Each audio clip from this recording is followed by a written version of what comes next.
नमस्कार दोस्तों, स्वागत है आपका भाई पढ़ले के यूट्यूब चैनल पर। तो आपको पता है कि हम यूपीएससी सिविल सर्विसेज एग्जाम के प्रीलिम्स 2026 के लिए लास्ट 12 ईयर्स के प्रीवियस ईयर क्वेश्चंस को सॉल्व कर रहे हैं और हम हर दिन 10 क्वेश्चंस को सॉल्व करते हैं। और सिर्फ हम इन क्वेश्चंस को सॉल्व नहीं कर रहे, हम उनका डिटेल्ड एक्सप्लेनेशन भी देखते हैं। अगर उस क्वेश्चन में कोई इंपॉर्टेंट कीवर्ड है तो हम उससे रिलेटेड सारा स्टैटिक का पार्ट कवर करते हैं। साथ ही साथ कुछ सेम ट्रिक्स को देखते हैं। ये सेम ट्रिक्स बस एक चीज है, वो है यूपीएससी की लैंग्वेज। यूपीएससी की लैंग्वेज अगर आप समझ गए तो एग्जाम में क्वेश्चन समझ लो कि 10 से 12 क्वेश्चंस आप करेक्ट कर जाओगे बिना किसी भी नॉलेज के।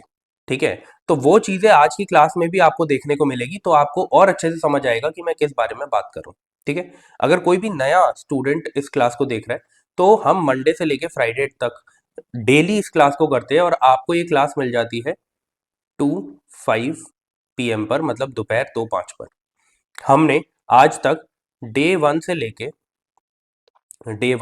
डे 10 तक 2014 का प्रीवियस ईयर पेपर 2014 का प्रीवियस ईयर पेपर सॉल्व किया है।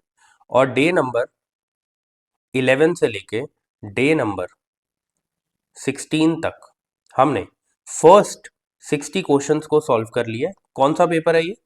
2015 का प्रीवियस ईयर पेपर। ठीक है, तो अब बिना कोई टाइम वेस्ट करते हुए मैंने आपको एक ओवरव्यू दे दिया है, अब हम अपनी सीधा क्लास की तरफ सब चलते हैं। पेन चेंज कर लेता हूं बस। अगर किसी को मेरी स्पीड स्लो लगती है, जो कि है भी थोड़ी सी, तो आप इसको 1.25 या 1.5 की स्पीड पे करके भी देख सकते हैं। अगर कोई नया बच्चा देख रहा है तो कोई बात नहीं, आप इस क्लास को देख लो। इस क्लास के बाद आप वापस डे 1 पे चले जाना। ठीक है, रोज 2 क्लासेस भी करोगे तो जल्दी से यहाँ तक पहुंच जाओगे, जो हमारी रेगुलर बेसिस पे क्लासेस चल रही है। ठीक है, ये हम 2015 का पेपर सॉल्व कर रहे हैं, जहां पे हमने 60 क्वेश्चंस जो हैं वो अब तक सॉल्व कर लिए हैं। 60 क्वेश्चंस अब तक सॉल्व कर लिए हैं। आज हम 61 से सॉल्व करना स्टार्ट करेंगे। ठीक है, तो वही करेंगे। मैं आपको 10 सेकेंड्स दूंगा, आप क्वेश्चन को पढ़ोगे और उसके बाद मैं आपको समझाऊंगा। ठीक है, तो योर टाइम स्टार्ट्स नाउ।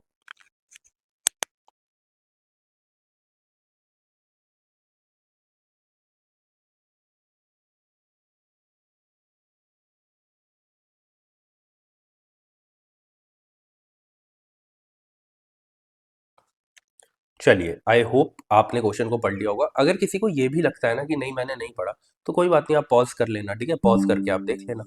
चलिए, अब देखो यहाँ पे लिखा गया है, विच of the following is the custodian of the constitution of India. ठीक है, कॉन्स्टिट्यूशन ऑफ इंडिया का कस्टोडियन कौन है? अच्छा जी, क्या प्रेसिडेंट है, क्या प्राइम मिनिस्टर है, क्या लोकसभा का सेक्रेटेरिएट है, या फिर सुप्रीम कोर्ट ऑफ इंडिया? तो आपको पता है कि सुप्रीम कोर्ट ऑफ इंडिया जो है वो राइट आंसर है। बट सिर्फ इतना ही नहीं, बहुत कुछ पता होना चाहिए कि क्यों कस्टोडियन बोला जाता है। अगर हमें ये पता होगा कि क्यों कस्टोडियन बोला जाता है तो हमें हमेशा याद रहेगा। ठीक है, आगे आने वाले सालों में अगर यही चीज स्टेटमेंट में पूछ ली जाए, ठीक है, तो भी आपको याद रहेगा। तो सबसे पहले हम देखते हैं सुप्रीम कोर्ट ऑफ इंडिया का आर्टिकल कौन सा है। किस आर्टिकल के बीच में सुप्रीम कोर्ट ऑफ इंडिया के बारे में दिया गया है? आर्टिकल नंबर 124 से लेके 147 तक। ओके, साथ ही साथ आपको पता होगा जब हम सुप्रीम कोर्ट ऑफ इंडिया पहले भी आया था, है ना, पिछली क्लासेस में भी आया था, तब इस सुप्रीम कोर्ट ऑफ इंडिया की ओरिजिनल ज्यूरिस्डिक्शन, अपीलिएट ज्यूरिस्डिक्शन और एडवाइजरी ज्यूरिस्डिक्शन के बारे में हमने पढ़ लिया था। ठीक है, तो अब मैं आपको कुछ नया बताने वाला हूँ सुप्रीम कोर्ट ऑफ इंडिया के बारे में, उनकी कस्टोडियन पावर से रिलेटेड, जो कि जिसे हम कहते हैं कि उन्हें क्यों कॉन्स्टिट्यूशन ऑफ इंडिया का कस्टोडियन बोला जाता है। ठीक है, सबसे पहले तो आपको पता है कि सुप्रीम कोर्ट ऑफ इंडिया कौन है? गार्डियन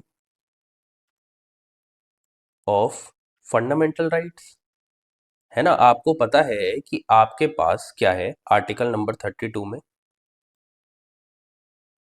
आर्टिकल नंबर 32 में आपके पास बहुत सारे राइट्स है जिसकी हेल्प से आप सुप्रीम कोर्ट के पास जा सकते हो अगर आपके फंडामेंटल राइट्स जो हैं वो क्या होते हैं, वो कोई भी उन्हें हार्म करने की कोशिश करता है या एक्सप्लॉइट करता है। ठीक है, यही पावर किसके पास है? यही पावर हाई कोर्ट के पास है, बट उनकी पावर थोड़ी वाइड है और वो आर्टिकल नंबर 226 में दिया गया है। ठीक है, ये सब मैं पहले डिस्कस कर चुका हूँ। आगे बढ़ते हैं। सेकंड चीज क्यों बोला जाता है? दूसरी चीज ये है कि पावर ऑफ जुडिशियल रिव्यू। ठीक है, JR लिख रहा हूँ, JR से आप समझ जाना, जुडिशियल रिव्यू। जुडिशियल रिव्यू का मतलब क्या है, देखो समझो कि अगर पार्लियामेंट किसी भी चीज पे लॉ बनाती है, कोई भी एक टॉपिक है, कोई भी एक समझ लो मुद्दा है, उसके ऊपर गवर्नमेंट ने लॉ बनाया, ठीक है, पार्लियामेंट ने उस लॉ को पास किया, अब वो लॉ बन चुका है। अब सुप्रीम कोर्ट ऑफ इंडिया के पास पावर है कि वो क्या करे, वो ये चेक करे कि ये जो गवर्नमेंट ने लॉ बनाया है, क्या ये basic structure of the constitution को हार्म तो नहीं कर रहा, एक्सप्लॉइट तो नहीं कर रहा, या फिर जो आपके फंडामेंटल राइट्स है उन्हें तो हार्म नहीं कर रहा। मतलब कि उस लॉ की कॉन्स्टिट्यूशनल वैलिडिटी देने का काम कौन करता है, सुप्रीम कोर्ट ऑफ इंडिया। अगर उन्हें लगता है नहीं ये हमारे बेसिक स्ट्रक्चर को हार्म कर रहा है ये लॉ, तो उस लॉ को खारिज कर दिया जाता है, ठीक है। ये आपको पता होना चाहिए, तो यही है पावर ऑफ जुडिशियल रिव्यू। उसके बाद वही जो मैंने लिखवाया था, बोला था अभी, वही लिख देता हूं। Checks the misuse, overreach, overreach and error of law. कोई भी लॉ अगर बनाया पार्लियामेंट ने तो, ठीक है। उसके बाद देखो, उसके बाद आपको पता है कि कॉन्स्टिट्यूशन में बहुत सारी चीजें इस तरीके से लिखी हुई है कि उसके बहुत सारे मतलब निकल सकते हैं।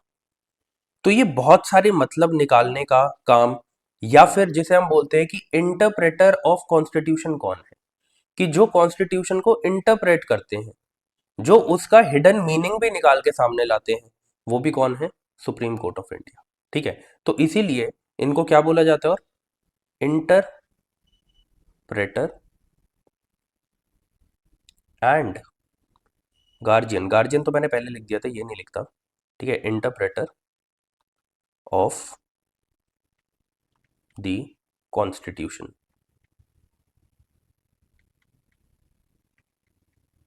ठीक है। चलिए और समझते हैं दूसरी बात। देखो आपको पता है जो पार्लियामेंट है, जो पार्लियामेंट है उसके पास पावर है अमेंडमेंट की, है ना, वो अमेंड कर सकते हैं। बट ये जो अमेंडमेंट है ये कॉन्स्टिट्यूशनली वैलिडेट वैलिडेटेड है या नहीं है, मतलब कॉन्स्टिट्यूशन के साथ ये पैरेलल चल रहा है या नहीं चल रहा है, इसको चेक करने का काम कौन करेगा, सुप्रीम कोर्ट। तो इनके पास कौन सी पावर होगी, to examine the validity of the amendments, ठीक है, अमेंडमेंट्स, अमेंड लिख रहा हूं, डॉट लगाया, समझ जाना अमेंडमेंट्स है, ठीक है। तो ये सारी जो पावर्स हैं वो सुप्रीम कोर्ट ऑफ इंडिया के पास है, and this is the reason कि इन्हें custodian of constitution of India बोला जाता है। समझे इस बात को। चलिए आगे बढ़ते हैं। बाकी एक और चीज बोल देता हूँ, प्रेसिडेंट ऑफ इंडिया से रिलेटेड बहुत क्वेश्चन आएंगे आगे, प्राइम मिनिस्टर ऑफ इंडिया से रिलेटेड आएंगे, तो इनका जो बेसिक है या स्टैटिक का पार्ट जो है वो मैं आपको वहां पे करवा दूंगा। अभी हमें सुप्रीम कोर्ट के बारे में समझना था कि क्यों कस्टोडियन बोलते हैं, तो वो हमने समझ लिया है, ठीक है। जहां जहां पे जो चीजें आती रहेंगी वहां से आपका स्टैटिक का पार्ट भी मैं कवर करवा दूंगा। चलिए फिर से मैं आपको 10 सेकेंड्स देता हूँ, आप इस इन दोनों स्टेटमेंट्स को पढ़ लो और उसके बाद फिर मैं आपको इसका आंसर बताता हूँ।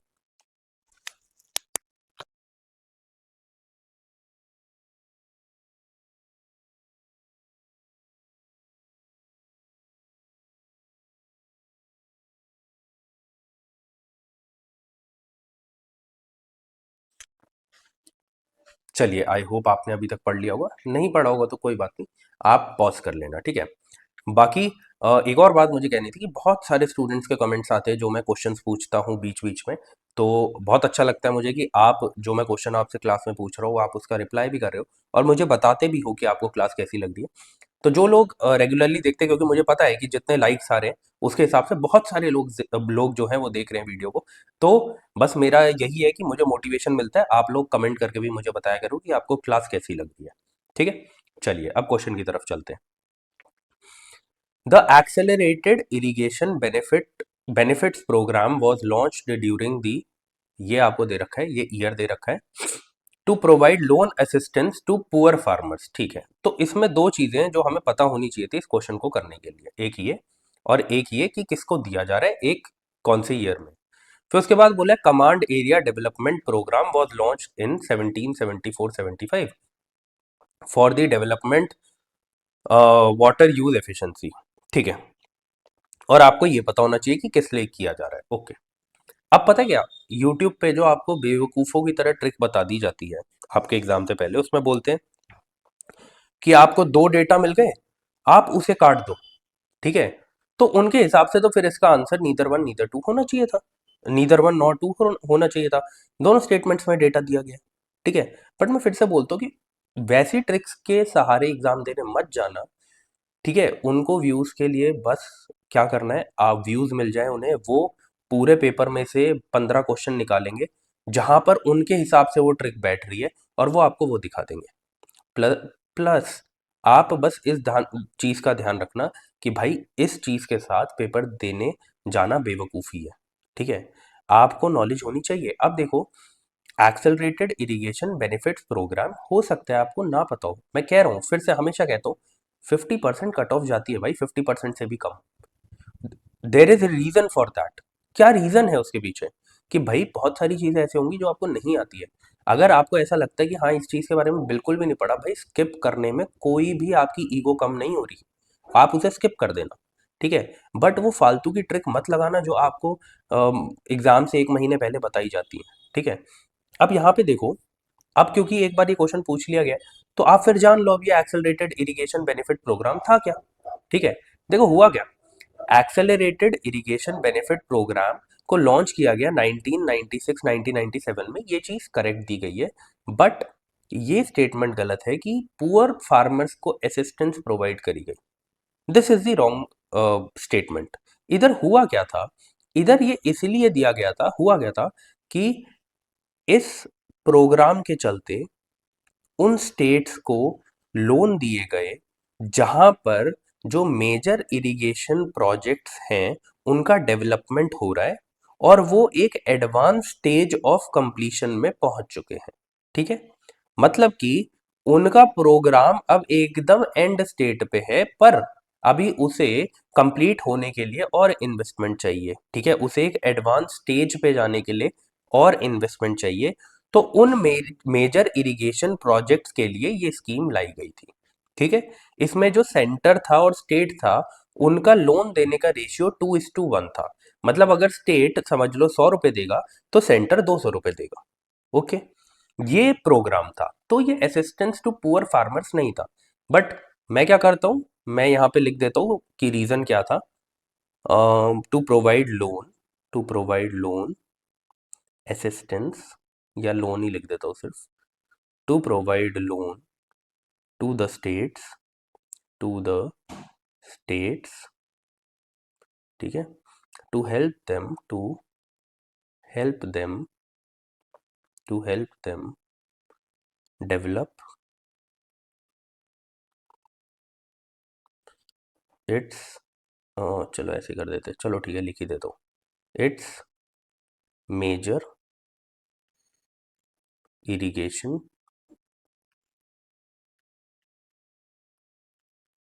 प्रोजेक्ट्स। आ ही जाएगा वैसे तो मेरे हिसाब से पूरा इसी में, which are, which are in an advanced,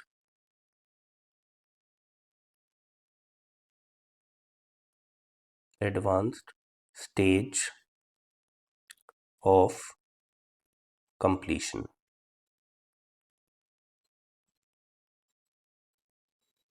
ठीक है, ये इसका मोटिव था। प्लस इसमें जो सेंटर और स्टेट का जो रेशियो था, स्टेट का जो रेशियो था वो था 2:1 का। ठीक है, अब आप समझ जाओगे कि अगर स्टेट 100 रुपए देता है तो ये 200 रुपए देंगे। उसके बाद यहाँ पे बोला command area development programme was launched in 1974-75 for the development of water use efficiency. ठीक है, एकदम ये करेक्ट है। ठीक है, ये वाली स्टेटमेंट करेक्ट थी। फिर वही जो आपको ट्रिक बताते फालतू की आगे वो बोल देते हाँ उनके हिसाब से, तो फिर ये स्टेटमेंट भी गलत होती है। यहाँ पे भी दो डेटा दिए गए हैं, ठीक है, एक बताया गया है क्यों और एक आपको यहाँ पे ईयर दिया गया है, बट फिर बोलता हूँ उनके हिसाब से मत चलो, बेवकूफ़ी है, ठीक है। अब देखो, इसका जो ऑब्जेक्टिव था ना एकदम ठीक बात करी गई है, वाटर यूज एफिशिएंसी को प्रमोट कर रहे थे। और एक और ऐसे लिख देता हूँ कि इनका जो ऑब्जेक्टिव था लॉन्च किया गया था फॉर, ऐसे कर देता हूँ, for delivery delivery of irrigation, मतलब पानी पहुंचाना फील्ड्स तक, इरिगेशन वाटर, एक minute, irrigation water, irrigation water to the fields, समझे। ये जो थी, ये जो था ये इसका मेन ऑब्जेक्टिव था। बट हुआ क्या है कि ना इस प्रोग्राम का जो है वो नाम चेंज कर दिया है, बोलो कि रिकंस्ट्रक्ट कर दिया है इसे। और इसको जो अब नाम दिया गया है वो दिया गया है कमांड एरिया डेवलपमेंट, डेवलपमेंट को डीईवी लिख रहा हूँ, ठीक है, डेवलपमेंट एंड वाटर मैनेजमेंट,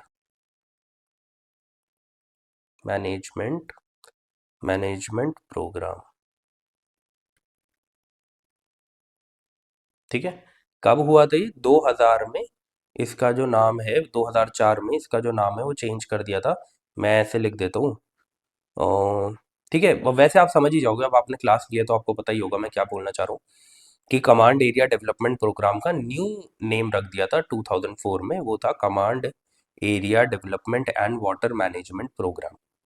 तो ये चीज़ थी जो आपको इसके बारे में पता होनी चाहिए थी। देखो इस क्वेश्चन का वापस आना एग्जाम में मुश्किल है, बट हाँ पेयर वाले क्वेश्चन में ज़रूर आ सकता है कि एक्सेलरेटेड इरिगेशन बेनिफिट प्रोग्राम का क्यों, मतलब क्या यूज़ था, क्यों वो लाया गया था, कमांड एरिया डेवलपमेंट प्रोग्राम का क्या यूज़ था, और एक दो और डाल देंगे वो साथ में, ठीक है। तो इसीलिए बोल रहा हूँ कि क्योंकि इसमें ये गलत दिया गया था तो आपको सही पता होना चाहिए कि सही ऑब्जेक्टिव क्या था, ठीक है। आगे बढ़ते हैं। ओके, चलिए इस क्वेश्चन की तरफ बढ़ते हैं। क्वेश्चन नंबर 63, फिर से 10 सेकेंड्स दूंगा, आप एक बार क्वेश्चन को रीड कर लो फिर आपको समझाता हूँ।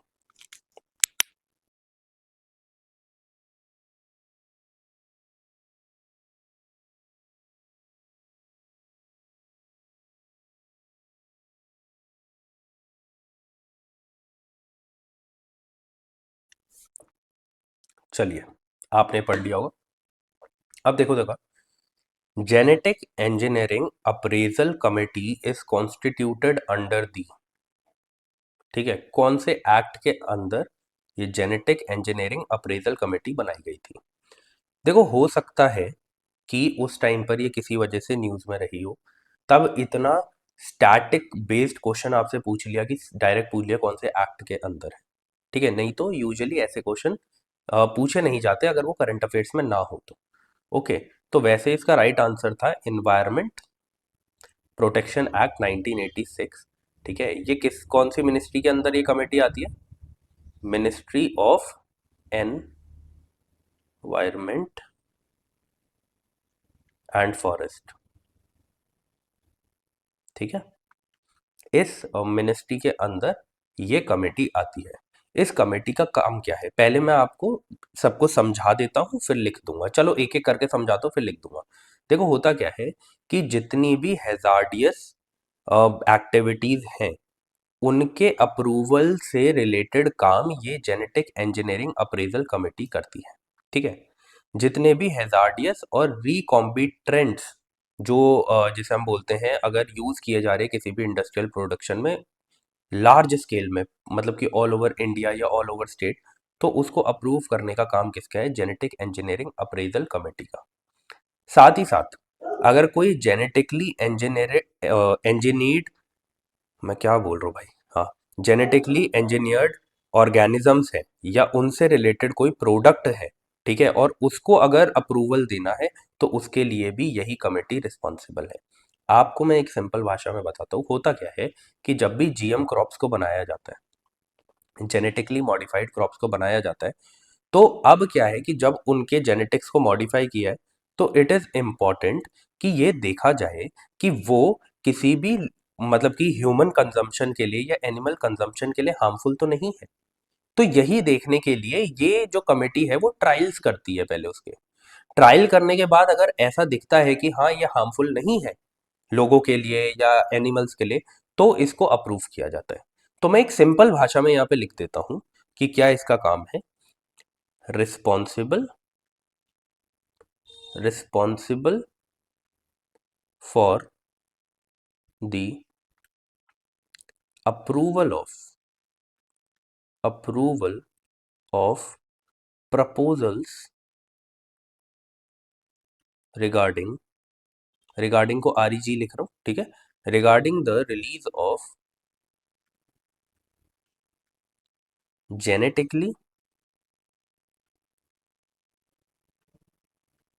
जेनेटिकली इंजीनियर्ड या जीएम बोल दो, ठीक है, दोनों एक है, जेनेटिकली मॉडिफाइड या जेनेटिकली इंजीनियर्ड एक ही बात है। जेनेटिकली इंजीनियर्ड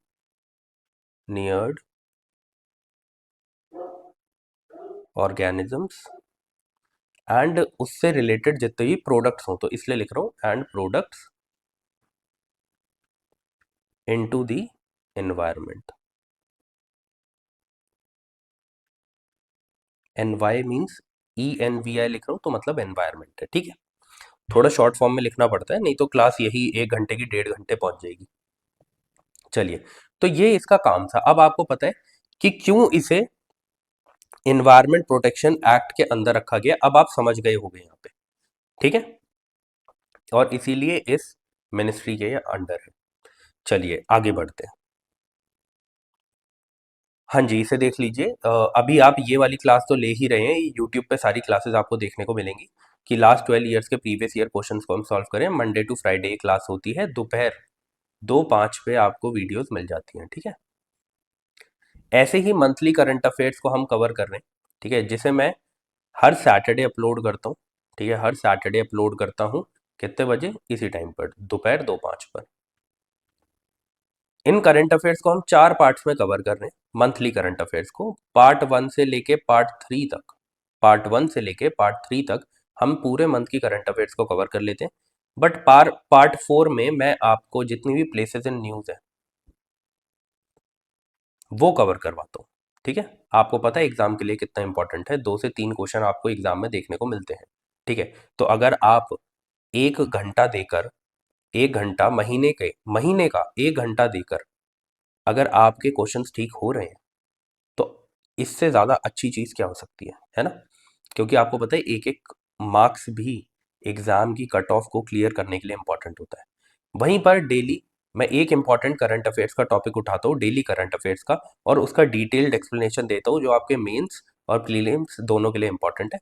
तो आप उसे भी देख सकते हैं। ये वीडियो मंडे टू फ्राइडे सुबह 7 बजे अपलोड होती है, ठीक है। चलिए आगे बढ़ते हैं। फिर से आपको मैं 10 सेकेंड्स दे रहा हूँ, आप इस क्वेश्चन को पढ़ लो और उसके बाद मैं आपको समझाता हूँ।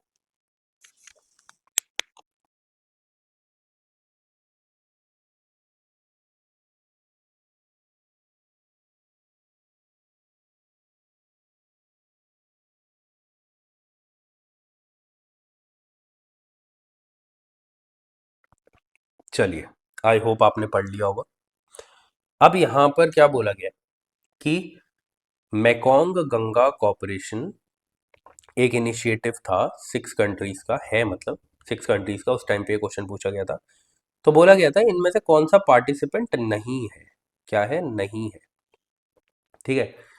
मेकोंग से रिलेटेड ही आपसे क्वेश्चन पूछा गया था। आगे आने वाले सालों में आपको मिल जाएगा कि ये कौन कौन सी कंट्री से होके गुजरती है, ठीक है। तो मेकोंग एक इम्पॉर्टेंट रिवर है, जो अभी हम देख लेंगे आगे। मैंने इमेज भी ऐड करी है आपके लिए कि कहाँ कहाँ से होके जा रही है, तो आप उसे याद रखना। बाकी ये जो मेकोंग गंगा कॉरपोरेशन है, इसमें कौन कौन पार्टिसिपेंट्स थे हम ये देख लेते हैं, फिर कौन कौन नहीं थे वो वैसे ही कट जाएंगे, ठीक है। तो इधर मैं लिख देता हूँ, ये एक क्या है, रीजनल ऑर्गेनाइजेशन है, रीजनल ऑर्गेनाइजेशन, ठीक है। साथ ही साथ आपको याद रखना है कि इसके मेंबर्स कौन थे। एक तो इंडिया, ठीक है, 6 कंट्रीज है ना। तो इंडिया प्लस, मैंने आपको याद है आसियान कंट्रीज करवाई है लास्ट टू लास्ट क्लास में, लास्ट क्लास में आई डोंट नो, ऐसी कुछ लास्ट क्लास में, लास्ट टू लास्ट क्लास में, उसमें मैंने आपको बताया था वहां पे 10 मेंबर्स होते हैं। तो उन्हीं 10 मेंबर्स में से 5 मेंबर्स जो है आसियान के, ठीक है, वो मेकॉन्ग गंगा कॉरपोरेशन के भी पार्ट है। ठीक है, ये 5 मेंबर्स कौन कौन से, तो याद रखना, म्यांमार, थाईलैंड, आपको समझ में आएगा अभी जब डायग्राम दिखाऊंगा आपको आगे, पिक्चर दिखाऊंगा कि यही वाले क्यों है, बाकी क्यों नहीं है, आपको समझ में आ जाएगा। लाओस, कंबोडिया, ठीक है, एंड 5 थे ना, 1 2 3 4 5, हाँ, 1 मिनट, मैं इसकी कैपिटल ही लिखने लग गया था, वियतनाम की, हाँ, वियतनाम। चलिए, तो ये है, अब आप देख लो इसमें से कौन सा नहीं, कंबोडिया है, हाँ है, म्यांमार है, हाँ है, थाईलैंड है, हाँ है, कौन सा नहीं है, बांग्लादेश नहीं है और चाइना नहीं है। ठीक है, तो कौन सा हो गया, 1 और 3 राइट ऑप्शन है। ओके, अब ये जो मेकॉन्ग गंगा कॉर्पोरेशन थी, ये बनाई क्यों गई थी, व्हाट वाज द ऑब्जेक्टिव, ये भी पता होना चाहिए, क्या पता आगे पूछ ले किसी ना किसी स्टेटमेंट वाले क्वेश्चन में। तो आपको पता होना चाहिए कि इसका ऑब्जेक्टिव था टू एनहांस कॉपरेशन, कौन से सेक्टर में, कि कॉपरेशन को स्ट्रेंथन करा जा सके इन सारी कंट्रीज के बीच में, कौन कौन से सेक्टर में, लिखवा देते हैं आपको, टूरिज्म में, ठीक है, प्लस कल्चरल, कल्चरल या कल्चर लिख देता हूँ बस, उससे समझ जाओगे आप कि कल्चरल इंटीग्रेशन हो सबके बीच में, है ना, एक दूसरे के कल्चर को जाने। जब कल्चर को जानते हैं तो उसकी वजह से क्या होता है कि दो देशों के बीच में जो जिसे हम कहते हैं कॉपरेशन है या फिर बॉन्ड है, वो और स्ट्रेंथन होता है। ठीक है, प्लस ट्रांसपोर्टेशन को और ज़्यादा स्ट्रेंथन करना, प्लस कम्युनिकेशन को, कम्युनिकेशन बेटर होता है तो क्या होता है, कम्युनिकेशन बेटर होता है तो आप देखो कि इंटर मिनिस्ट्रियल या फिर जो एजेंसी है बाकी कंट्रीज की जो भी जैसे इसका पार्ट है, अगर इसके कम्युनिकेशन को बेटर किया जाएगा तो मिलिट्री एक्टिविटीज़ जो है वो करी जा सकती हैं। साथ ही साथ क्या होगा, अगर कहीं पर टेररिस्ट एक्टिविटी देखी जा रही है और हमें पता है कि वो उस देश में जाके रह रहा है, तो हम क्या कर सकते हैं कि इंटर मिनिस्ट्रियल मीटिंग कर कर वहां पर जाकर उनकी एजेंसी हमें हेल्प कर सकती है ऑन ग्राउंड ऑपरेशंस के लिए। तो अगर कम्युनिकेशन को और बेहतर किया जा सके तो ये फायदे होंगे। और साथ ही साथ किस पे काम किया जा रहा है, एजुकेशन पे ज़्यादा ही कुछ छोटा छोटा हो गया पास पास लिखने के चक्कर में, एजुकेशन के सेक्टर में। ठीक है, तो ये सारी चीज़ें थी जिसके लिए ये मेकॉन्ग गंगा कॉरपोरेशन जो है वो बनाया गया था। ठीक है, अब बस आप ये देख लेना कि मेकॉन्ग जो रिवर है वो कहाँ से जा रही है। चाइना इनके ऑप्शंस में इसीलिए डाला था क्योंकि चाइना के थ्रू भी मेकॉन्ग रिवर जाती है। ठीक है, तो आप देख रहे हो कि थाईलैंड के थ्रू जा रही है, म्यांमार के थ्रू जा रही है, लाओस, वियतनाम और साथ ही साथ कंबोडिया, इन सब के थ्रू मेकॉन्ग रिवर जाती है। तो प्लीज़ याद रखना कि कहाँ कहाँ से जो मेकॉन्ग रिवर है वो फ्लो करती है। ठीक है, आगे बढ़ते हैं। ठीक है, इसे पढ़िए आप, बेसल 3 या बेसल 3 अकॉर्ड को, बेसल 3 नॉर्म्स को न्यूज़ में थे तब, पर अब सिर्फ इतना जितना इसमें लिखा हुआ है सिर्फ उतना नहीं जानना है, इसके बारे में बहुत कुछ जानना है। ठीक है, तो इसलिए मैं कह रहा हूँ कि 10 सेकंड्स ले लो, इसे पढ़ लो और उसके बाद मैं आपको बताता हूँ।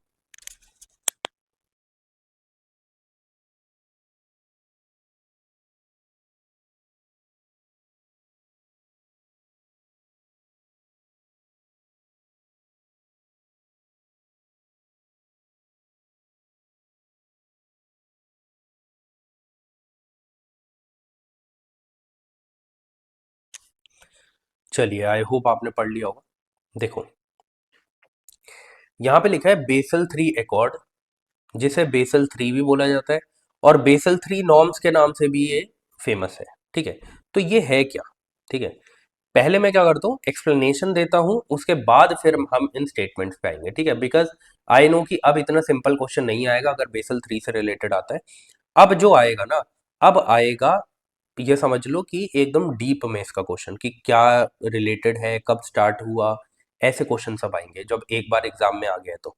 ठीक है, तो मैं ऐसे लिखता हूँ, बेसल एकॉर्ड, पूरा ही जान लेंगे हिस्ट्री के साथ सब कुछ इसके। ठीक है, तो एक्चुअल में क्या है ये banking supervision, banking supervision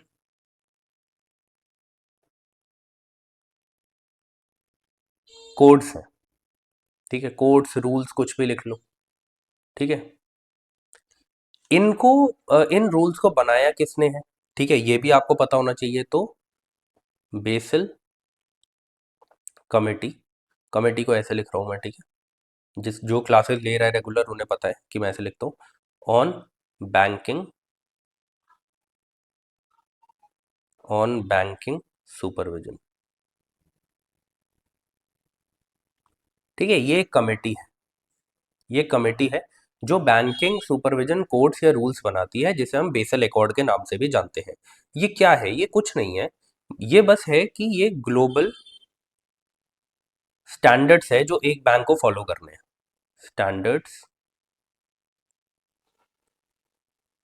committee है जो रूल्स बनाती है जो इंटरनेशनली बैंक्स को फॉलो करने हैं। ठीक है, तो ये कमेटी के बारे में अभी मैं बता रहा हूँ कि ये क्या है, ग्लोबल स्टैंडर्ड्स कमेटी है, किसके लिए, for the rule, for the regulation of banks, for the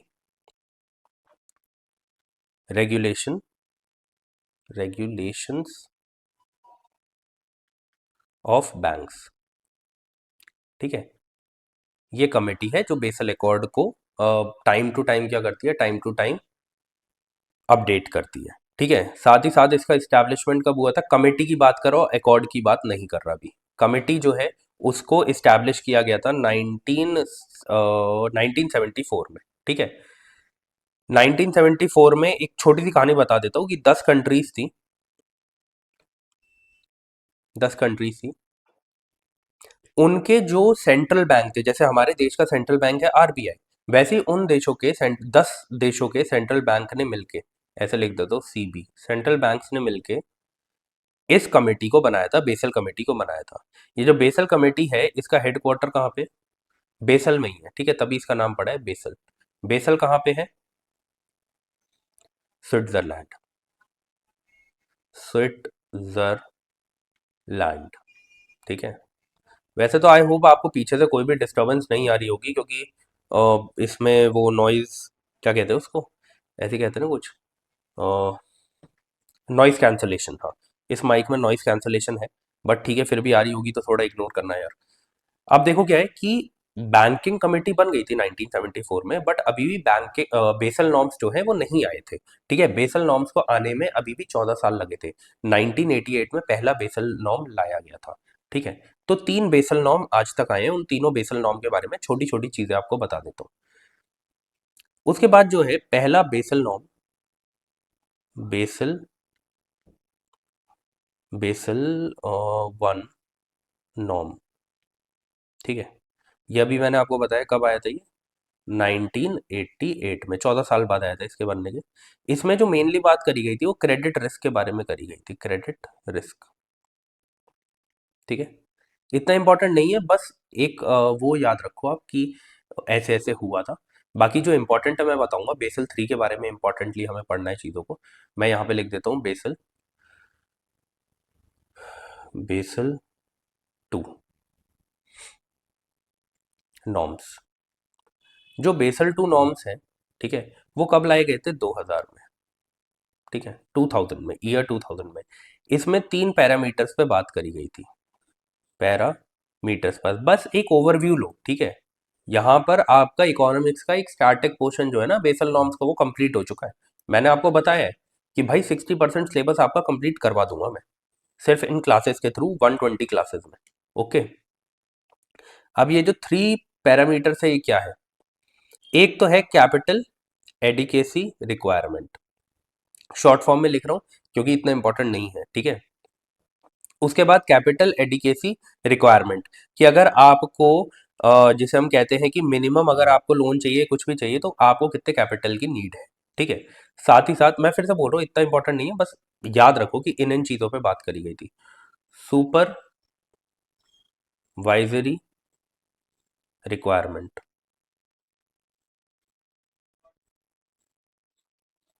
उसके बाद मार्केट डिसिप्लिन।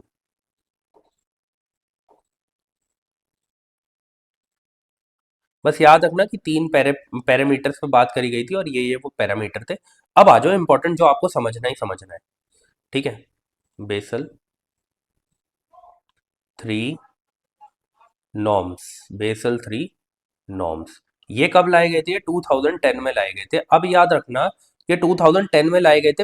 हो सकता है कि आपसे एजर्शन और रीजन वाले में पूछ लिया जाए कि रीजन क्या था इन्हें लाने का, तो इनका रीजन था क्योंकि आपको पता है कि 2008 में फाइनेंशियल क्राइसिस देखे गए थे ऑल ओवर वर्ल्ड। तो उनको देखते हुए 2010 में बेसल नॉर्म्स को अपडेट करके बेसल थ्री नॉर्म्स में लाया गया।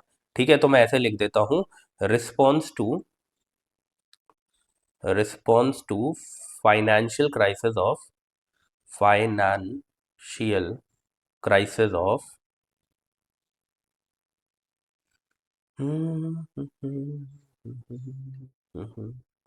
crisis of 2008। ठीक है, अब आपको याद रखना है कि इसमें फोकस क्या था, ये भी पूछा जा सकता है कि what was the focus of basal three norms. तो फोकस था capital leverage funding and liquidity. ठीक है, बस ये चीज आपको याद रखनी है कि इसका फोकस क्या था। ठीक है, तो अब आपका जो बेसल नॉर्म्स वाला टॉपिक था इकोनॉमिक्स में वो पूरी तरीके से कवर हो चुका है। ठीक है, इसके बाहर आपसे कुछ नहीं पूछा जाएगा। चलिए आगे बढ़ते हैं। अच्छा हाँ, उस पे आते, सॉरी आंसर नहीं देखा था। अब आप जरा ऑप्शन नंबर बी को चेक कर लो।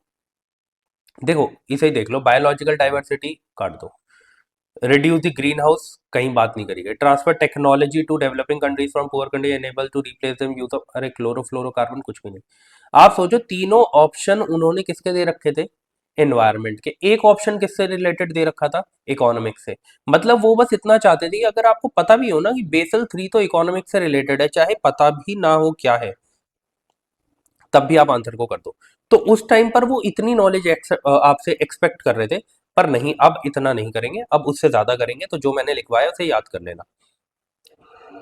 तो this was the right answer, improve banking sector's ability to deal with financial and economic stress and improve the risk management। ये सारी चीजें क्यों करी जाती हैं?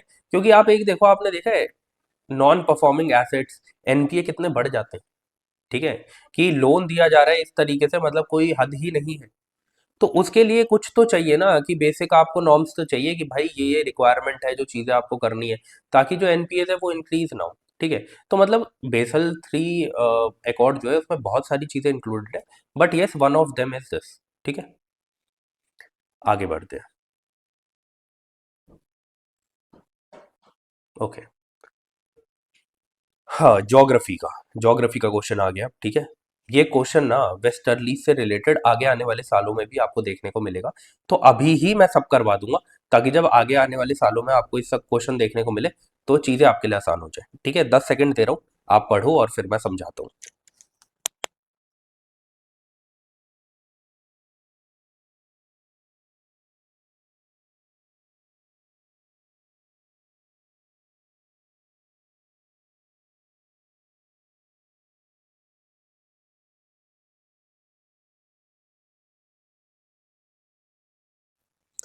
चलिए, आई होप आपने ये चीज देख ली होगी।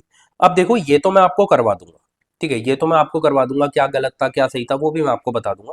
पर पहले मैं चाहता हूं कि आप वेस्टर्लीज के बारे में बेसिक कॉन्सेप्ट पढ़ लो, क्योंकि अभी तो ये आ चुका है, पर आगे आने वाले सालों में ये पूछा जाएगा, बिकॉज ज्योग्राफी का एक इंपॉर्टेंट कॉन्सेप्ट है वेस्टर्लीज।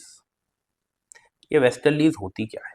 देखो, ये एक टाइप की परमानेंट विंड होती है, परमानेंट विंड। ठीक है, परमानेंट विंड होती है। कैसे फ्लो करती है? Flows from flows from west to east, ठीक है, कि वेस्ट डायरेक्शन से ईस्ट डायरेक्शन की तरफ फ्लो करती है। कौन से लैटिट्यूड में फ्लो करती है, कौन से लैटिट्यूड में फ्लो करती है? तो 30 डिग्री नॉर्थ से 30 डिग्री, ओ 30 degree, 60 degree, 60 degree north and 30 degree south से 60 डिग्री साउथ, मतलब दोनों हेमिस्फेयर में देखने को मिलती है। पर मैं आपको बताऊं, आगे लिखवा भी दूंगा, साउदर्न हेमिस्फेयर में ये ज़्यादा स्ट्रांग होती है। ठीक है, तो समझ लो ये है, ये इक्वेटर है, ये समझ लो 30 डिग्री है, 60 डिग्री, 30 डिग्री 60 डिग्री, तो इनके बीच में ये फ्लो करती है, यहाँ पे इनके बीच में ये फ्लो करती है। ठीक है, ओके, ये आपको इक्वेटर के पास नहीं देखने को मिलती है, ना पोलर रीजन में देखने को मिलती है। ठीक है, अब उसके बाद क्या है कि इनको एक और नाम से जाना जाता है, क्या बोलते हैं इन्हें? Anti trade winds, anti trade winds. अगर ना आप लोग कहेंगे तो जिस भी आप सब्जेक्ट के बारे में बोलेंगे, मैं उससे रिलेटेड एक वीडियो लेके आऊंगा, एक वीडियो की सीरीज लेके आऊंगा। लाइक समझ लो ज्योग्राफी या मॉडर्न हिस्ट्री, या फिर आप कहोगे 11th क्लास की एनसीईआरटी की ज्योग्राफी या इकोनॉमिक्स, आप जो बोलोगे मुझे कमेंट सेक्शन में, जो बताओगे उससे रिलेटेड भी मैं एक सीरीज लेके आऊंगा, जिसमें मैं 25 डेज में आपको वो पूरा सब्जेक्ट करवा दूंगा विद डीप एनालिसिस, कि जिस टाइप के क्वेश्चन आते हैं उससे रिलेटेड ही इंपॉर्टेंट टॉपिक्स करवा दूंगा। तो आप मुझे कमेंट सेक्शन में बताना कि हाँ, इस सब्जेक्ट से रिलेटेड वीडियो हमें चाहिए। ठीक है, और जिसके भी ज़्यादा कमेंट आएंगे जिस भी सब्जेक्ट से रिलेटेड, वो मैं करवा दूंगा। ठीक है, ओके। तो एंटी ट्रेड विंड्स जो है, उसका नाम भी इसे दिया गया है। साथ ही साथ अगर वेस्ट टू ईस्ट तो जाती है, बट अगर और डीप में आपसे पूछा जाए कि वेस्ट टू ईस्ट में भी और आपको, जैसे हम कहते हैं कि डायरेक्शन को और ज्यादा स्पेसिफाई करने की कोशिश वो करें, तो वो ऐसे बोल सकते हैं, ब्लोज फ्रॉम साउथ वेस्ट। अभी ग्लोब पे भी बना के दिखा दूंगा, south west to north east. ठीक है, कहां पर ये ऐसा, कहां पे? नॉर्दर्न हेमिस्फेयर में। कहां पे? नॉर्दर्न हेमिस्फेयर में, नॉर्दर्न हेमिस्फेयर में। और वहीं पर same to same blows from north west to, कहां पे? North west to south east. कौन से हेमिस्फेयर में? साउदर्न हेमिस्फेयर में। मतलब कि ये क्या कर रहे हैं, ये नॉर्दर्न हेमिस्फेयर में तो इस तरीके से मूव करती है ऊपर की तरफ, और अगर साउदर्न हेमिस्फेयर में है तो इस तरीके से मूव करती है। ठीक है, ये आपको याद रखना है। अब देखो जरा, इसके साथ मैंने आपको क्या बताया था अभी जब ऊपर हम पढ़ रहे थे, तो मैंने आपको बताया था कि मिलती आपको दोनों है, नॉर्दर्न हेमिस्फेयर में भी साउदर्न हेमिस्फेयर में भी, पर स्ट्रॉन्गर कहाँ पे है? स्ट्रॉन्गर इन स्ट्रॉन्गर इन साउदर्न हेमिस्फेयर।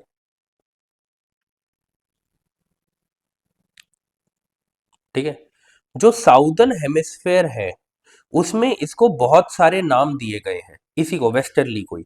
क्या क्या नाम दिए गए हैं? देखो, ये 40 डिग्री से लेके 60 डिग्री तक बहुत स्ट्रांग होती है, कहाँ पे?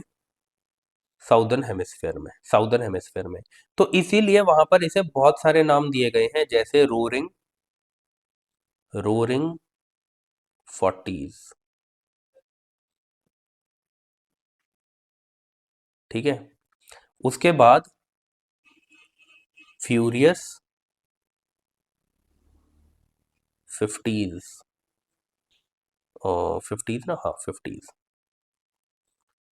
उसके बाद एक और नाम दिया गया है, क्योंकि मैंने बोला 40 से 60 तक बहुत स्ट्रांग होती है, श्रेकिंग, IEKING, श्रेकिंग 60s।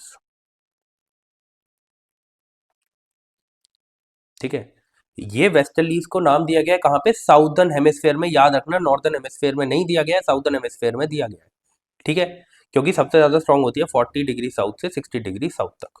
अब आ जाओ जरा, जब बेसिक्स पढ़ लिए ना, अब आओ जरा, अब देखते हैं कैसे नहीं आता क्वेश्चन। बोला गया है the wind which blows between 30 degree north से 60 डिग्री साउथ। अब ना मैंने आपको ना यहां पर क्या बताया,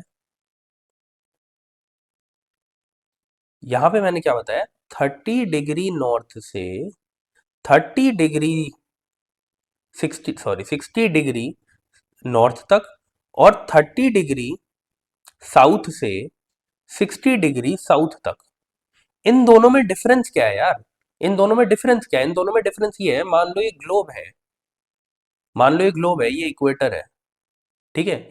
इनका कहना है 30 डिग्री नॉर्थ से 60 डिग्री साउथ तक, मतलब 30 डिग्री नॉर्थ ही हो गया, 60 डिग्री साउथ तक। यहां पर सारे पे वेस्टर्ली चलती है। अरे नहीं भाई, इक्वेटर पे तो देखने को नहीं मिलती, अभी तो मैंने बताया था। ये कहां पे है सिर्फ? फिर से एक गोला बना, तो ये इक्वेटर है, ये 30 डिग्री है, ये 60 डिग्री है मान लो, और ये 30 डिग्री है, ये 60 डिग्री है, ठीक है। तो ये सिर्फ यहां पे मूव करती है, ठीक है। इन्होंने जो स्टेटमेंट दिया उसके हिसाब से ही यहां पे भी मूव करती है, ऐसा नहीं है, ठीक है। थ्रू द ईयर बिल्कुल ठीक बात है। आर नोन एज वेस्टर्लीज, बिल्कुल सही बात है। The moist air mass that cause winter rains in the north western region of India. अब देखो कैसे हम चीजों को समझेंगे। ये इंडिया है, ठीक है। मैंने बोला 30 डिग्री से लेके 60 डिग्री तक जा रही है। 30 डिग्री पे क्या है? Tropic of cancer. तो ट्रॉपिक ऑफ कैंसर तो यहाँ पे हमारे इंडिया से जाता है। तो ट्रॉपिक ऑफ कैंसर से अगर हमारा इंडिया जो है वो पास करता है, तो इसका, या फिर ऐसे बोल सकते हैं कि ट्रॉपिक ऑफ कैंसर हमारे इंडिया से पास करती है, तो ऑब्वियसली वेस्टर्लीज कहीं ना इधर मूव करती होंगी, है ना। तो क्योंकि क्योंकि होता क्या है कि क्यों नॉर्थ वेस्टर्न इंडिया में बारिश देखने को मिलती है, विंटर रेन्स देखने को मिलती है, जो आपको अभी कुछ आने वाले मंथ में देखने को मिलेगी। क्योंकि जो मेडिटेरेनियन सी है, यहां से ये पानी लेके आती है, यहां से ये पानी लेके आती है, और पानी लेके जब यहाँ पे आती है तो उसके बाद हमारे north western part of India में बारिशें देखने को मिलती है। तो इस वेस्टर्ली का पानी जो हमारे यहाँ पे विंटर रेन करवाता है, वो कहाँ से आता है? मेडिटेरेनियन सी से, ये भी याद रखना, ठीक है। तो this statement is correct, this is not correct, only two is the right option. साथ ही साथ एक और चीज जो मेरे को याद आई ये बताते हुए, ओशन वाली बात, कि नॉर्दर्न साउदर्न हेमिस्फेयर में स्ट्रांग क्यों होती है? क्योंकि देखो नॉर्दर्न हेमिस्फेयर में बहुत सारा लैंड मास है, ठीक है, माउंटेन्स है, लैंड मास है, तो वहां पर जो विंड की स्पीड है वो कम ज्यादा होती रहती है। बट साउदर्न हेमिस्फेयर में हमें लैंड मास नहीं देखने को मिलता, माउंटेन्स नहीं देखने को मिलती। इस वजह से यहाँ पर क्या है, यहाँ पर एक पर्टिकुलर स्पीड के साथ ही वेस्टर्लीज मूव करती है, तो इसीलिए यहाँ पे ज्यादा स्ट्रांग होती है साउदर्न हेमिस्फेयर में। तो रीजन भी याद रखो, क्या पता है एजर्शन और रीजन में आपसे पूछ लिया जाए। तो it is due to vast ocean and comparatively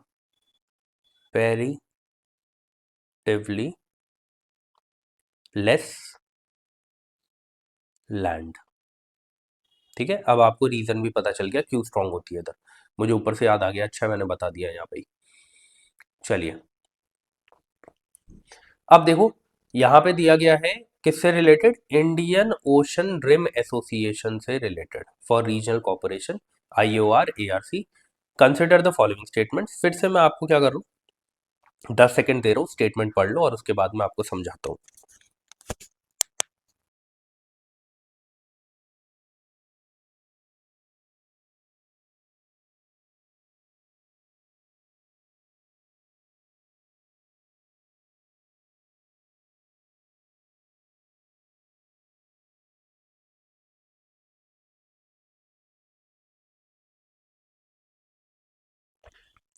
चलिए अब आपने दोनों स्टेटमेंट्स को पढ़ लिया होगा, है ना।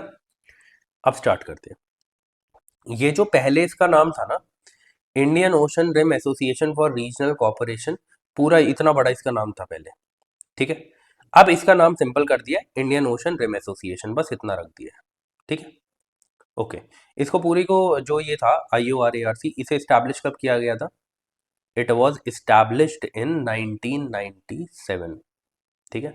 आप में से बहुत सारे लोगों की बर्थ डेट होगी, ओके। हेडक्वार्टर्स कहाँ पे, ये भी लिख देता हूँ, यहीं पे लिख देता हूँ, ये छोटी छोटी इन्फॉर्मेशन। जो इसका हेडक्वार्टर है ये आपको देखने को मिलता है मॉरिशियस में, मॉरिशियस में भी कहाँ को, इबीन में, इबीन, मॉरिशियस,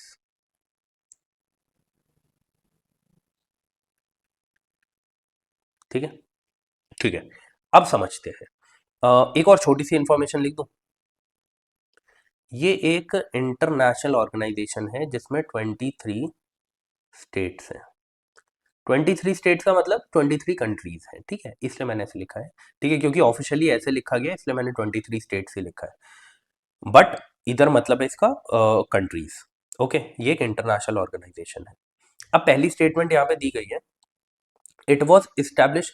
अब मैं बोलता हूं ना आपको कि कुछ यूपीएससी की लैंग्वेज है जिसे आप समझ गए तो आप उस स्टेटमेंट को ऐसे भगा के फेंकोगे ना कि भाई चल निकल। ठीक है, वो क्या है देखो, it was established very recently in response to incident of piracy and accidents of oil spills. अब एक मुझे बात बताओ यार, एक बात बताओ, कहीं पर भी ऑफिशियली इन्होंने स्टेटमेंट कहां से उठाई होगी? किसी, अगर ये आईओआर एआरसी की वेबसाइट से उठाई होगी, ठीक है, या फिर किसी जैसे हम बोलते हैं कि किसी न्यूज़पेपर कटिंग से उठाई होगी, ठीक है, किसी गवर्नमेंट की पब्लिकेशन से उठाई होगी। कभी भी उसमें ऐसे लिखा जा सकता है, it was established very recently. वो आपको खुद ही बता देते हैं भाई कि ये गलत लिखा हुआ है, हमने ऐसी एक्स्ट्रा चीजें लगा के। और वैसे भी मैंने ये नोटिस किया है, जब भी वो ऐसे बोलते हैं ना कि रिसेंटली ये हुआ है, रिसेंटली वो हुआ है, स्टेटमेंट्स में वो यूजुअली गलत ही होता है। ठीक है, आगे आने वाले सालों में भी आपको मैं दिखा दूंगा। तो ये स्टेटमेंट तो वैसे ही it was a rubbish statement, इसलिए तो बिल्कुल भी नहीं है बनाई गई है। क्यों बनाई गई है अभी बताऊंगा। अब देखो, कोई भी एसोसिएशन बनाई जाती है, क्या वो सिर्फ एक चीज के लिए बनाई जाती है?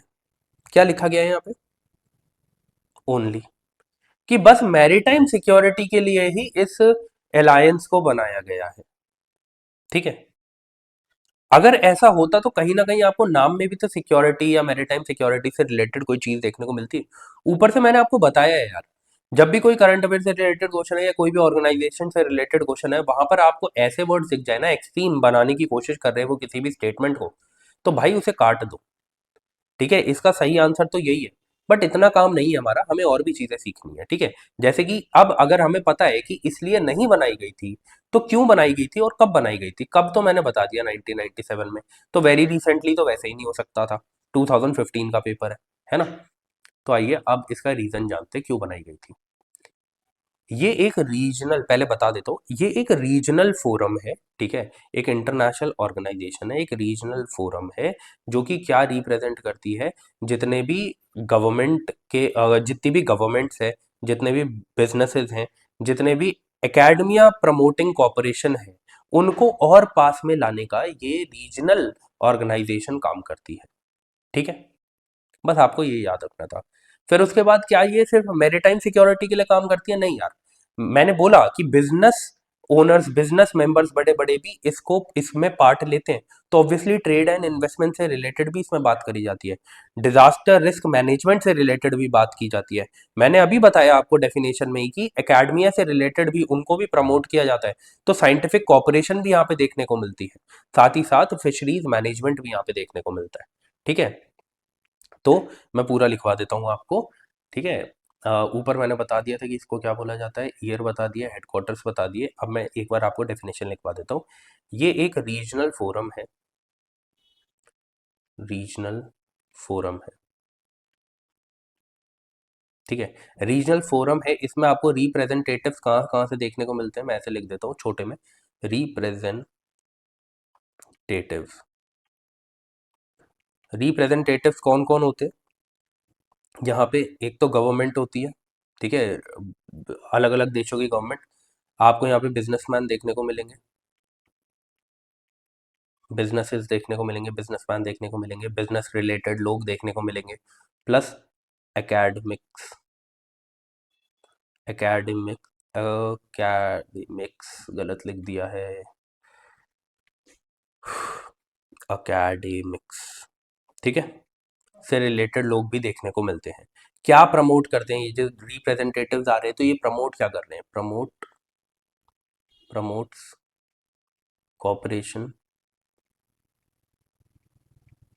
मैं फिर से बोलता हूँ, कभी भी पूरी डेफिनेशन याद करने की जरूरत नहीं है, जैसे मैं लिखता हूँ ना, आप भी ऐसे ही याद किया करो। ठीक है, पूरा नहीं, अपने दिमाग में आपके बस एक चार्ट बना होना चाहिए छोटा छोटा सा। ठीक है, एंड क्लोजर इंटरेक्शन। इंटरैक्शन। अब ये जो कॉपरेशन है, ठीक है, ये भी आपको किस किस में देखने को मिलती है? मैरीटाइम सिक्योरिटी,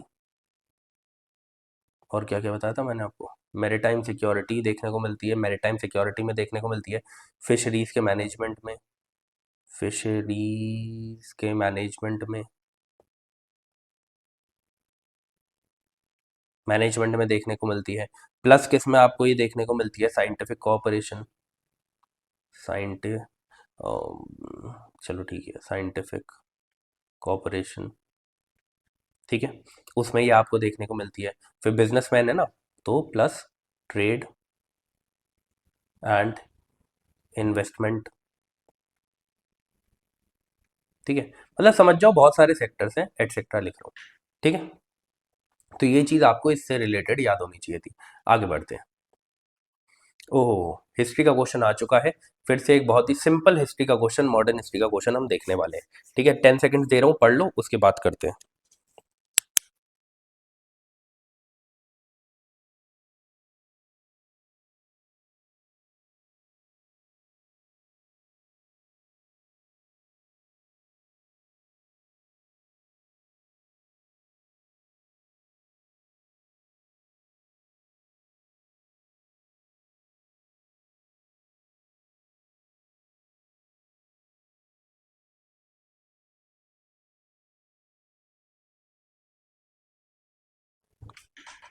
चलिए, अब देखो मैंने ना इससे रिलेटेड आपको जो इसका आंसर है उससे रिलेटेड मैंने आपको बहुत कुछ बताया था, ठीक है। मतलब कि जो, मतलब आपने देखा था कि जो स्वदेशी मूवमेंट है वही इसका आंसर है। चलो बता देता हूँ, वैसे भी क्या फर्क पड़ता है, अभी तो सबको डिस्कस करना ही है।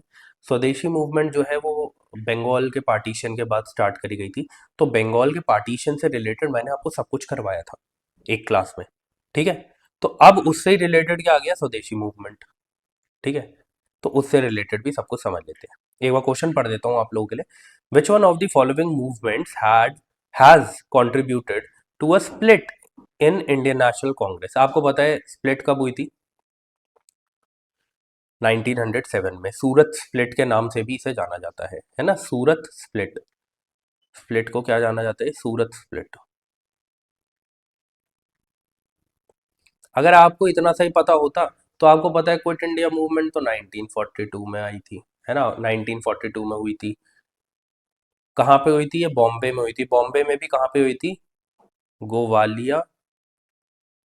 बहुत ही गंदी स्पेलिंग, बहुत गंदी स्पेलिंग कह रहा हूँ, बहुत ही गंदी राइटिंग। कोई बात नहीं भाई, अच्छे से लिखूंगा आप लोगों के लिए, आप लोगों को बाद में रिवाइज भी करना है ना।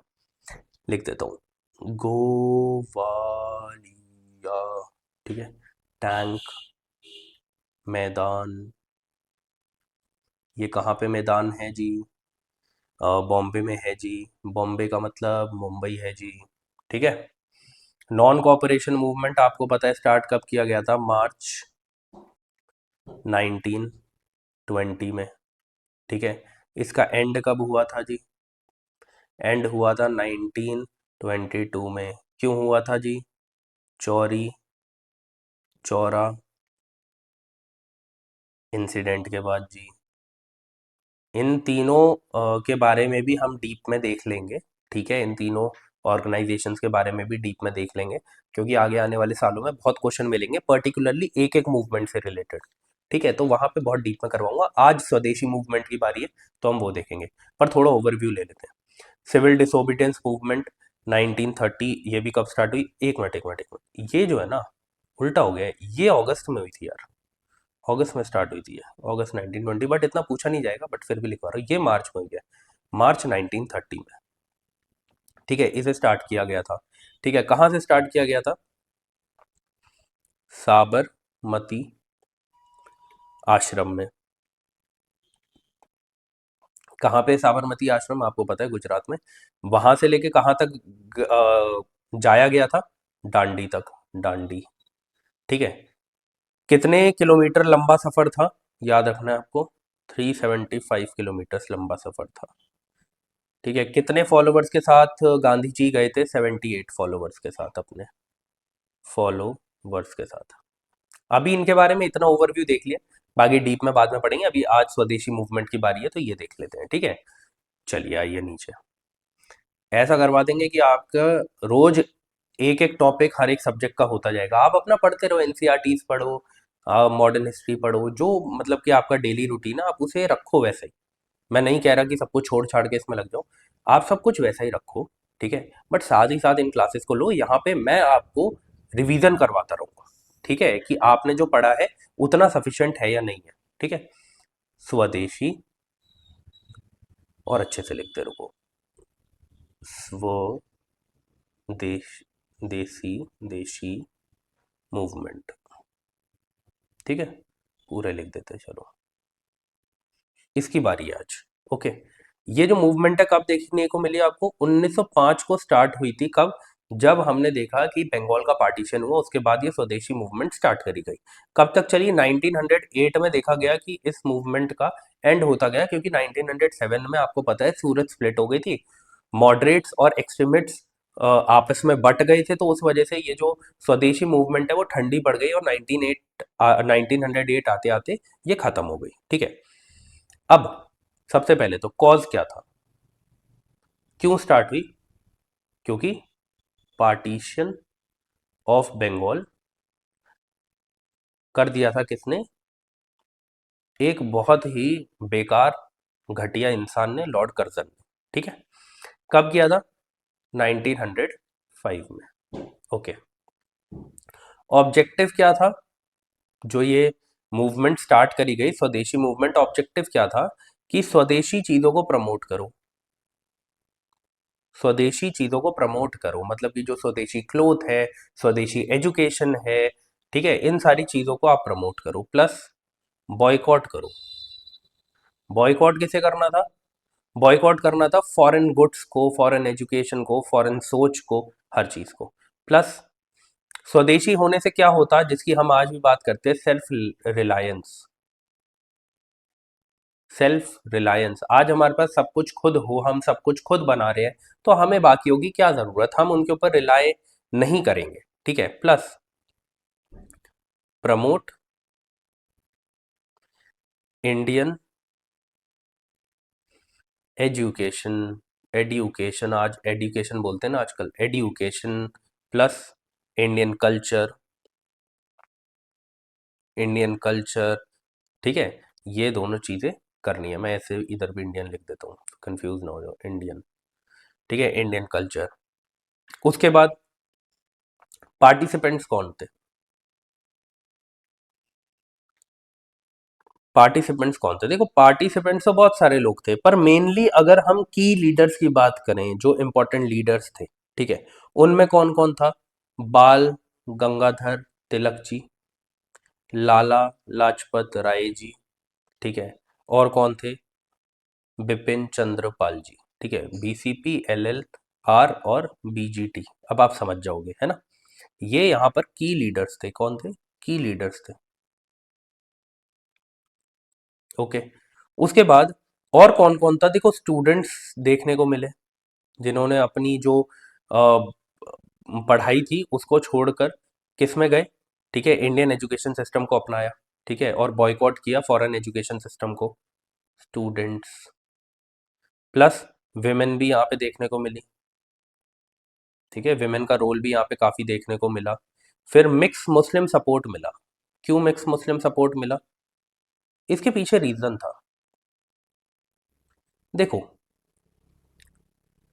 कॉज क्या थी? पार्टीशन ऑफ बंगाल, उसके खिलाफ ये स्वदेशी मूवमेंट चलाई गई थी। अब बहुत से मुस्लिम्स ऐसे थे जो पार्टीशन को सपोर्ट कर रहे थे, उस पार्टीशन ऑफ बंगाल को, तो उन्होंने सपोर्ट नहीं किया, ठीक है। बट कुछ मुस्लिम्स थे जिन्होंने सपोर्ट किया, जैसे उनमें जो एक सबसे बड़ा नाम आता है वो है अब्दुल रसूल का, ठीक है, तो मैं यहाँ पे लिख देता हूँ, सम सपोर्टेड, जैसे अब्दुल रसूल, ठीक है, इनका नाम याद रखना। जब एक इतना बड़ा नाम है जिन्होंने सपोर्ट किया था और बहुत सारे मुस्लिम्स नहीं सपोर्ट कर रहे थे, तो उनका नाम पता होना जरूरी है, ठीक है। नॉट सपोर्टिंग, बाकी जो मेनली सपोर्ट नहीं कर रहे थे ना, वो जो अपर और मिडिल क्लास के मुस्लिम्स थे वो सपोर्ट नहीं कर रहे थे, तो मैं ऐसे लिख देता हूँ, अपर एंड मिडिल क्लास के मुस्लिम्स, ऐसे लिख देता हूँ आगे मेनली, है ना। 100% तो कहीं से भी ऐसा नहीं होता है, पर हाँ मेनली आपको यही देखने को मिलेंगे। ओके, अब उसके बाद क्या क्या हमें और इंपॉर्टेंट चीजें देखने को मिली। जैसे उस टाइम पर जो है वो नेशनल कॉलेज ऑफ बंगाल को फाउंड किया गया, ठीक है।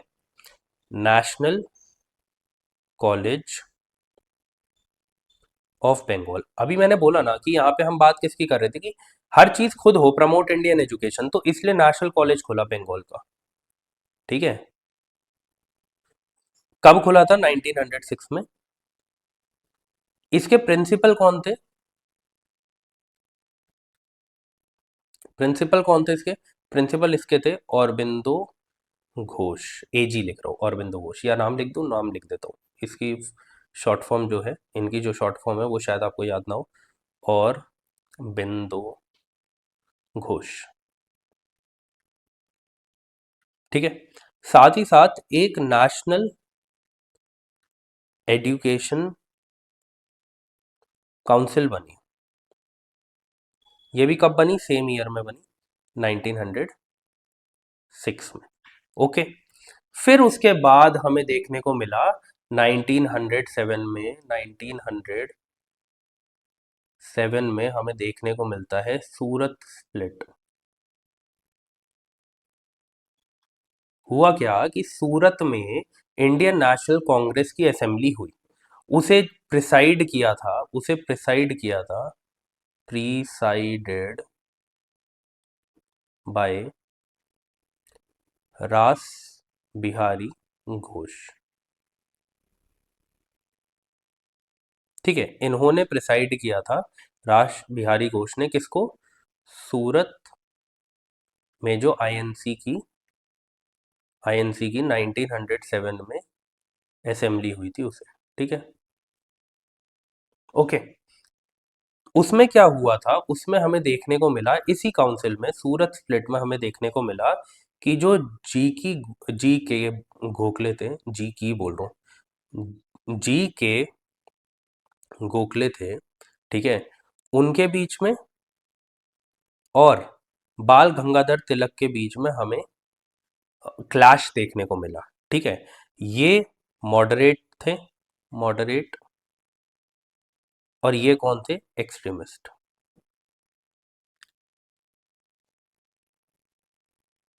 ठीक है। एक ना बहुत ही मिसअंडरस्टैंडिंग है, एक्सट्रीमिस्ट जो थे वो उनमें से नहीं थे जो आपको देखने को मिलेगा कि बॉम्ब, मतलब कि एक्ट कर रहे थे, मतलब कि बॉम्ब फेंक रहे थे उनके किसी के जैसे हम कहते हैं कि कैरेज पे और इधर उधर। वो रेवोल्यूशनरी थे। एक स्टेटमेंट ऐसे देखने को मिली थी, तो बहुत सारे लोग उसमें कह रहे थे कि अरे नहीं नहीं एक्सट्रीमिस्ट भी तो ये करते, नहीं नहीं वो रेवोल्यूशनरी थे, वो अलग थे, ठीक है। वो एक्सट्रीमिस्ट नहीं थे, ठीक है। एक्सट्रीमिस्ट बोलते थे कि हमें जो है वो एक्टिवली रोड पे उतरकर इनके अगेंस्ट खड़ा होना पड़ेगा। मॉडरेट्स बोलते थे नहीं भाई, काउंसिल एंट्री करनी है। ये रेवोल्यूशनरी, मॉडरेट्स और एक्सट्रीमिस्ट के बीच का डिफरेंस है, ये आपको पता होना चाहिए, ठीक है। ओके, सो मैंने राइट आंसर लिख दिया था, हाँ जी लिख दिया था। बाकी इतना ही आपको स्वदेशी मूवमेंट के बारे में पता होना चाहिए, ठीक है। बस मैं एक क्वेश्चन आपसे पूछता हूँ, बताने को मैं भी बता सकता हूँ, but I want you to answer in comment section, ताकि मुझे पता चले कि आप लोग ढंग से पढ़ रहे हैं। कि who did not supported the burning of foreign clothes, ठीक है। किसने सपोर्ट नहीं किया था, ये मुझे जरूर बताना, ठीक है, क्योंकि ये क्वेश्चन आ सकता है। फिर आपको समझ में आ जाएगा कि कौन इस आइडियोलॉजी के अगेंस्ट था, और फिर वहां से अगर कोई क्वेश्चन आते तो आपको पता चल जाएगा, ठीक है। चलिए, फिर से लास्ट 2 क्वेश्चंस बचे हैं, थोड़ी एनर्जी अपनी बढ़ा लो। Okay, let's go. 10 सेकंड दे रहा हूं आपको, पढ़ो, और फिर उसके बाद मैं समझाता हूं।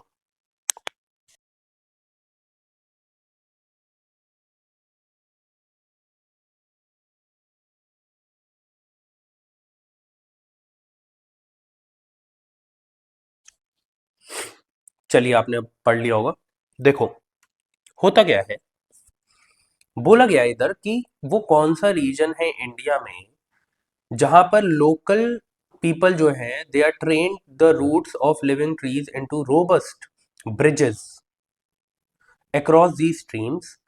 As the time passes these bridges become stronger, है ना, क्योंकि ऑब्वियसली उनका जो, जैसे हम कहते हैं कि ब्रांचेस है वो और ज्यादा स्ट्रांग हो जाएगी, उनकी जो रूट्स है वो और ज्यादा स्ट्रांग हो जाएगी, तो obviously with time it will become stronger. बोला गया है these unique living roots bridges are found in. मैं पहले आपको इमेज दिखाता हूँ ताकि आपको एक आइडिया लगे कैसा होता है, फिर आपको आंसर बताता हूँ। ये देखो, दिख रहा है, इनकी रूट्स की हेल्प से ही पूरा ब्रिज बना दिया है, एंड विद टाइम ये रूट्स या ये ब्रांचेस जो है ये और ज्यादा स्ट्रांग होगी, और ज्यादा मोटी होगी, और ये ब्रिज और ज्यादा स्ट्रांग हो जाएगा। ठीक है, तो इस तरीके से जो चीजें हैं ये कहाँ पे देखने को मिलती है हमें, मेघालय में। मेघालय में भी आप देखेंगे तो जो खासी एंड जैंतिया ट्राइब्स या वहाँ के जो लोग हैं वो ऐसा करते हैं, और ये हमें एक वहाँ पे फेमस है बहुत, रेवई विलेज, मेघालय में, वहां पर ये देखने को मिलता है। बट चलो इतना लिखवा देता हूँ आपको, पीपल ऑफ रेवई, कहीं आगे आ गया रेवई विलेज इज फेमस फॉर, फिर तो आपको पता होना चाहिए कहाँ है, मेघालय में। ठीक है, वहाँ के लोग ये जो चीज़ें हैं, ऐसे कर देता हूँ, वहाँ के जो लोग हैं, लोकल पीपल हैं, वो ये चीज़ें करते हैं। ठीक है, कितना अच्छा यूज़ है, सस्टेनेबल यूज़ है, आप सोचो नेचर का। चलिए लास्ट क्वेश्चन की तरफ। ओके, इसका भी एक कॉन्सेप्ट है जो मैं आपको समझाऊंगा, 10 सेकेंड दे रहा हूँ, आप पढ़ लो इसको, फिर मैं आपको समझाता हूँ।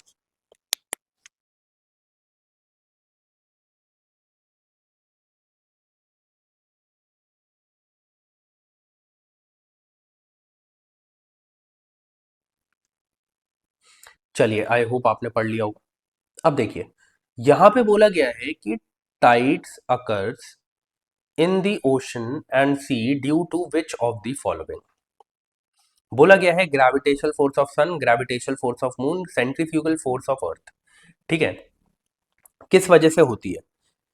अब देखो एक चीज याद रखना, ये तो मेन रीजन है, मेजर कॉज है।